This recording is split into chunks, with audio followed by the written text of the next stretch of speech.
is Brenna, and I'm the illustrator for the Abby and Andy book, Caribbean Christmas.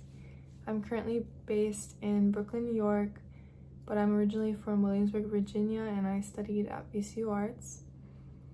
At the start of the project and the whole illustrating process, the foundation of everything was working on character designs and going kind of back and forth, figuring out how we wanted everything to look. I had to practice the faces and angles a lot, especially Abby's, just to make sure that the characters would stay consistent throughout the illustrations. And then at the start of each illustration, I would have sort of a loose sketch just to get the placement of everything based off of the story and the reference images. And then with feedback from Wendell, we would go through different versions, sort of building up details and figuring out what worked better for the context of the story. So as you can see, there is a lot of changes made. And here's another example with the church scene where there's one version had Abby and Andy, and then the final version ended up being a spotlight for Andy.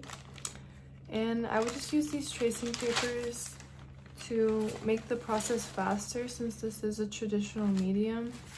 And I would just trace my own drawings to transfer onto new pieces of paper and ensure that the final illustration was a clean sheet of paper with clean lines, and work the layers of shading and values on top of it with graphite and colored pencil for the covers.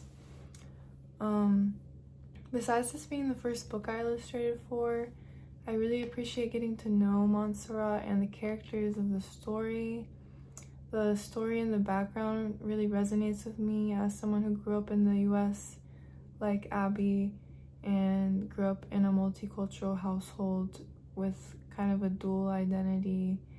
And it also just means a lot to be a part of creating an archive of images for the locations and memories of Montserrat, especially since I know some of the photos were lost after the time period in this book.